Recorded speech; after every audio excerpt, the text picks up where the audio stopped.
Buenos días, queridos y queridas estudiantes de primero medio. Vamos a comenzar con el video de retroalimentación de la ficha número 8, que corresponde al periodo de organización de Chile, que abarca desde 1823 hasta 1830. Les habla la profesora Marlene. Esta cápsula está dedicada a primero medio y el objetivo que nos convoca hoy es poder comprender las diferentes visiones sobre el modo de organizar el país luego de la independencia. Es decir, que ustedes puedan comprender, exponer que existieron distintas visiones y distintos modelos que aspiraron a poder organizar el Estado chileno posterior a la independencia de Chile. Ahora bien, la primera pregunta dice, argumenta por qué se sostiene que este periodo de la historia de Chile corresponde a una etapa de organización del Estado. Entonces, a partir de lo que usted vio en la ficha, ir viendo por qué se considera este periodo como un periodo de organización. El periodo que abarca desde 1823 a 1830 es considerado por algunos como el periodo de organización de la República. Para otros es un periodo de aprendizaje político y para otros un periodo de caos o anarquía. Esto nos permite comprender que los diferentes hechos de la historia pueden ser analizados desde distintos puntos de vista. En este sentido, es un periodo de organización, ya que el gobierno tiene por objetivo establecer una estructura que oriente y construya el Estado chileno a perpetuidad, es decir, busca generar una organización para el Estado chileno en el tiempo, no en un lapso pequeño, sino que sea, ojalá, para siempre. Y que de hecho muchas de las bases que van a surgir después se mantienen el día de hoy. Ya éramos independientes, ahora era necesario tomar decisiones de qué es lo que se quería para Chile.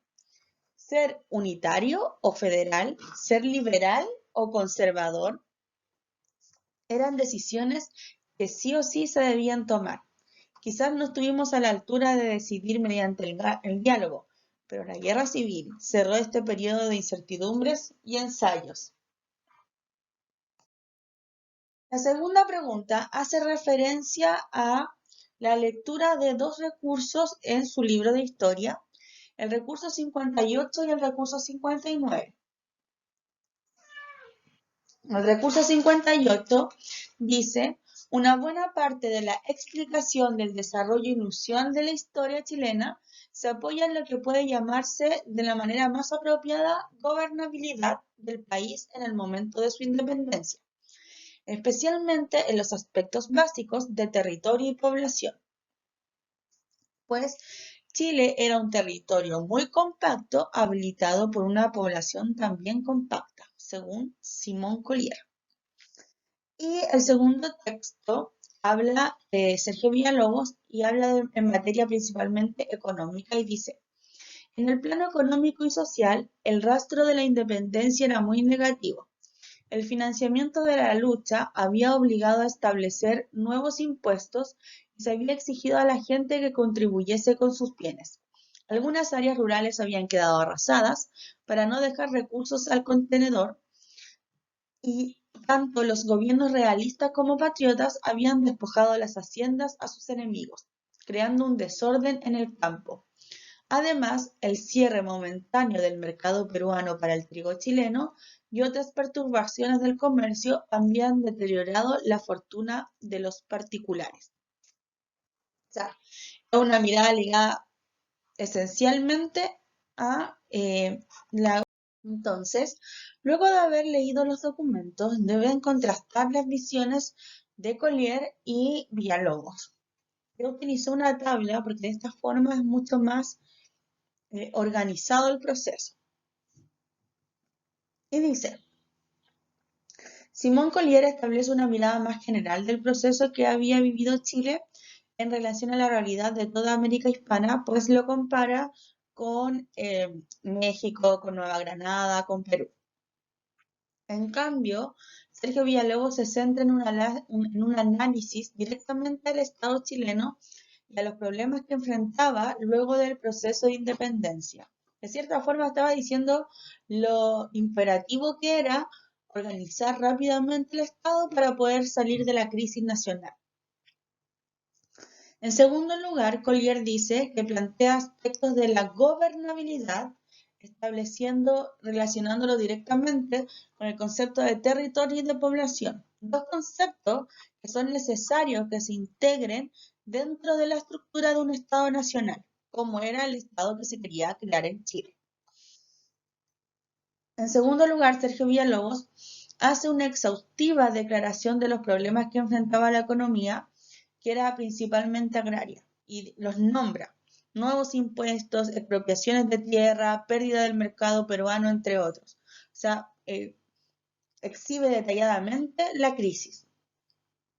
En tercer lugar, Collier dice que tanto la población como el territorio chileno es compacto, haciendo referencia a que nuestro proceso era más fácil de llevar por las dimensiones que poseía la nación chilena. Era más fácil el control y la organización. Claramente, no podemos comparar la cantidad de territorio que posee Chile y que poseía en el siglo XIX con, por ejemplo, el territorio mexicano o con, por ejemplo, Brasil, que son unidades territoriales mucho más amplias. Y Sergio Villalobos sostiene que los más perjudicados fueron los propietarios de la hacienda y el campo, que es pertinente poder cambiar y regularizar esa situación que solo conlleva a aumentar los problemas sociales de la población nacional. Luego nos dice, ¿qué plantearían ustedes sobre este periodo? Esa es una pregunta totalmente de reflexión personal. Por lo tanto, lo que usted plantee va a estar bien siempre y cuando usted lo respalde, usted argumente su planteamiento. Dice, el periodo de organización en Chile fue el reflejo de la inexperiencia política de la población nacional, y en este caso del criollo, que pasó a ser la élite dominante. Muchas riñas y conflictos derivaron del desconocimiento de lo que se quería para el país. La mayoría de las ideas que existían venían desde el extranjero con realidades diferentes y con una experiencia política de siglos de adelanto. ¿Qué quiere decir esto? Que muchas de las ideas venían de la Ilustración y del liberalismo después, pero venían desde una realidad europea en donde la formación de los estados nacionales ellos lo habían vivido principalmente desde el siglo XV en adelante. Si bien vimos la unificación de Italia y de Alemania, los otros estados nacionales ya existían. En este sentido, lo más difícil fue conciliar las distintas visiones políticas, pues el concepto de diálogo y tolerancia no se aplicaban mucho, lo que terminó con el desarrollo de la Guerra Civil de 1829 a 1830. Sin duda, Chile necesitaba equivocarse, necesitaba desarrollar un aprendizaje político, ya que las decisiones que tomaron repercuten hasta la actualidad. Sin duda alguna, si los liberales hubieran triunfado, otro Chile existiría hoy, porque la base de nuestro Chile es el de la República Conservadora.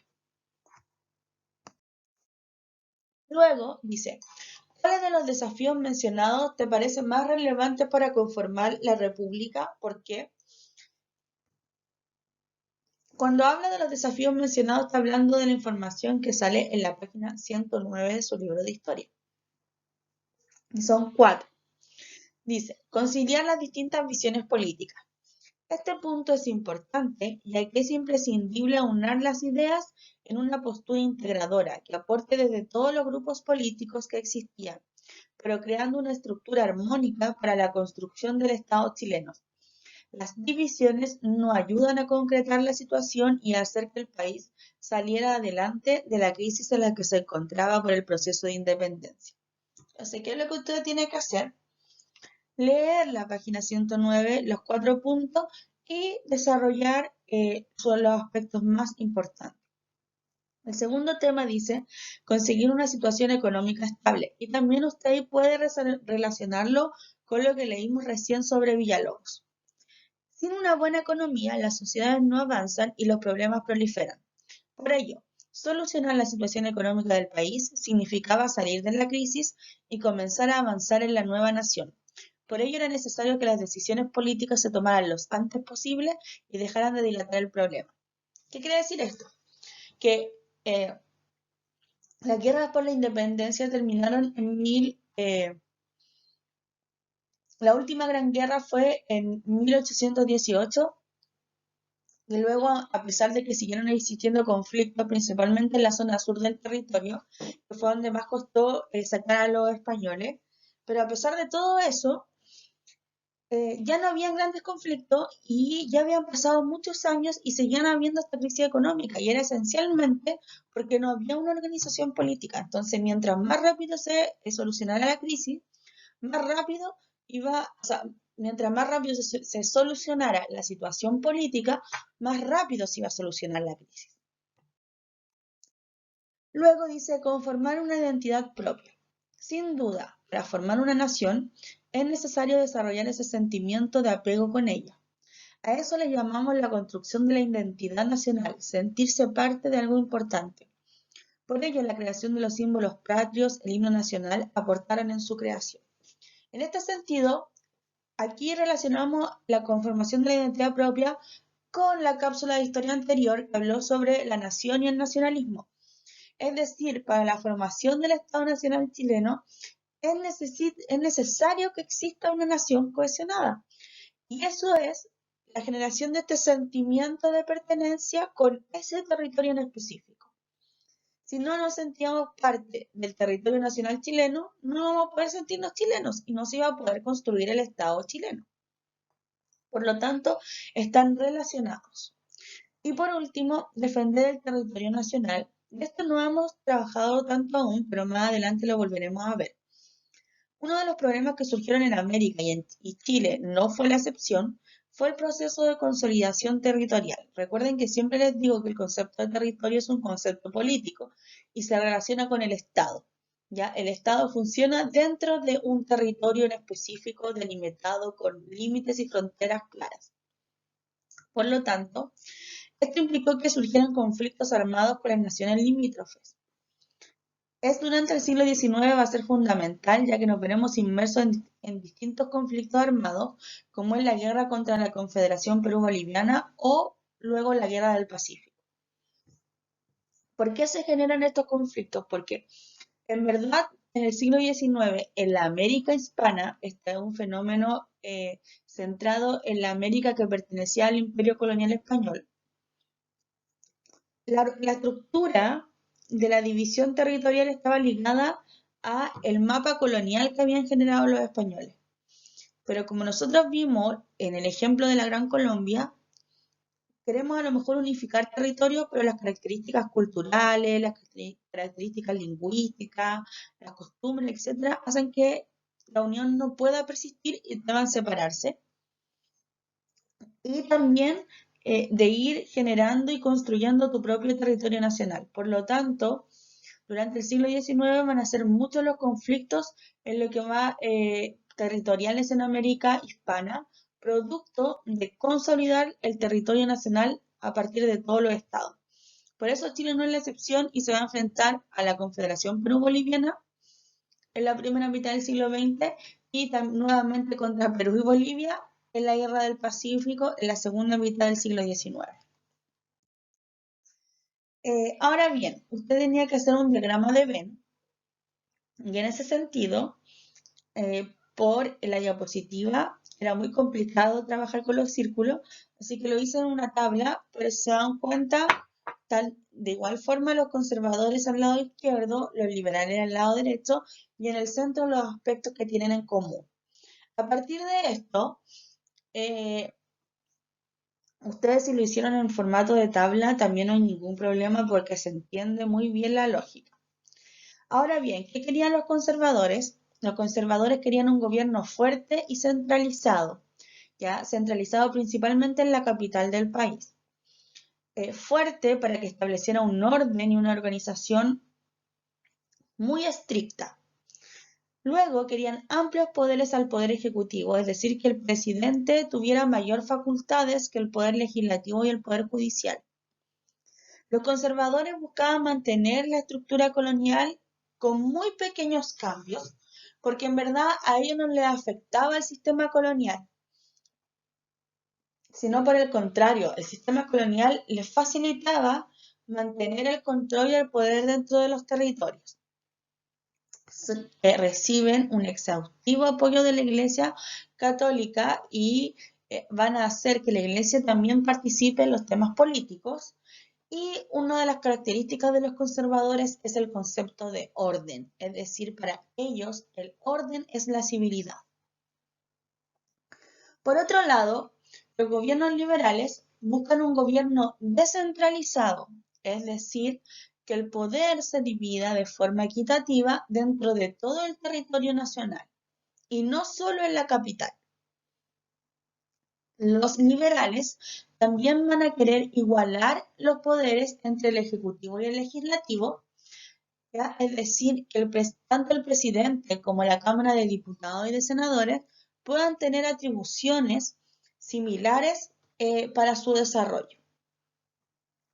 Y a partir de esa descentralización van a querer una mayor autonomía en las provincias, principalmente autonomía económica en el sentido de que para los liberales ellos sentían que si se les daba autonomía a las regiones, perdón, a las provincias, cada provincia iba a potenciar sus características económicas propias. Y no, por ejemplo, las características que el Estado central pensaba. Los liberales van a ampliar las libertades públicas y van a establecer un Estado laico. Es decir, a diferencia de los conservadores, ellos consideran que la Iglesia es solo un tema personal y que el Estado debe estar alejado de cualquier atributo o poder religioso, sea cualquier religión. Luego dice, ¿de qué forma los ensayos constitucionales y facciones políticas estudiadas reflejan las características de la sociedad chilena de esta época? Argumenta con al menos 2 ejemplos. En primer lugar, cada uno de los ensayos constitucionales refleja el Estado que deseaban para Chile. Es decir, cada ensayo es el reflejo de un grupo político que busca representar en una constitución lo que espera para Chile, lo que desea para Chile, cómo espera que sea Chile. Ejemplo, en La Moralista, de tendencia conservadora, buscaba controlar el comportamiento de la población al punto en que las leyes se vuelvan costumbre. ¿Ya? O sea, ahí está hablando que para ellos era más importante el comportamiento social que otros temas políticos como impuestos, por ejemplo. Y se dieron cuenta que no era posible porque era demasiada la inversión que se necesitaba solo para controlar el comportamiento o fiscalizar el comportamiento de la población. A diferencia de La Moralista, la liberal buscaba dar más libertad a los ciudadanos, más participación, ampliar, ¿ya? La liberal siempre fue pensada como más adelantada porque estaba muy ligada a lo que estaba viviendo Europa, ¿ya? Un poco se aleja de la realidad americana o latinoamericana. Y el ensayo federalista busca crear un Estado federal, o sea, ellos ven la sociedad con mucha más autonomía, en donde las personas, a partir de esa autonomía, van a hacer crecer a la nación chilena y no estar obligadas por un gobierno fuerte y centralizado. ¿Ya? Entonces, si nos damos cuenta, en muy poco tiempo hubieron varios presidentes, hubieron 3 ensayos constitucionales y hubieron 5 grupos políticos que se disputaron el poder. Por lo tanto, eso nos demuestra que era bastante heterogénea la sociedad chilena, es decir, bastante diferente unos con otros porque tenían ideas muy distintas. Autonomía, gobierno central, unitario, federal, libertades públicas, restricción de las libertades públicas, moralidad, etc. Y por último, desarrolla un resumen de máximo 10 líneas sobre la guerra civil de 1829, perdón, ahí me equivoqué. ¿Ya? Debería ser 1829. Las diferencias entre conservadores y liberales tuvieron como desenlace el desarrollo de la guerra civil de 1829, la cual comenzó en el sur camino hacia el centro. ¿Ya? Es decir, la guerra comenzó en el sur y comenzaron a avanzar hacia el centro de Chile. Los líderes fueron los generales Ramón Freire por el parte de los pipiolos, que eran los liberales, y José Joaquín Prieto por el bando pelucón, que eran los conservadores. Pero sin embargo, la participación del estanquero, Diego Portales, que los estanqueros se van a fusionar con los conservadores, fue fundamental para el triunfo conservador, pues entregó dinero para que el ejército pudiera reinventarse y prepararse para la batalla final. Cerca de Talca se encontraban los pipiolos y rápidamente llegaron los pelucones armados. Freire quedó en desventaja y a pesar de que todos les decían que era un suicidio pelear en Talca, lo hizo igual y esto significó el triunfo de los conservadores en manos de José Joaquín Prieto en la batalla del Lircay. La batalla del Lircay sella la guerra civil de 1829, en la cual va a establecer el triunfo del bando conservador y la formación de la República Conservadora, en donde José Joaquín Prieto pasará a ser el primer presidente conservador, que lo veremos en la cápsula de más adelante. Espero que hayan comprendido el contenido, que hayan comprendido que durante este periodo existieron muchas visiones y esas visiones buscaron generar la estructura del Estado chileno, que lo vamos a ver más adelante. Espero que se encuentren muy bien y nos vemos en una próxima cápsula de historia. Adiós.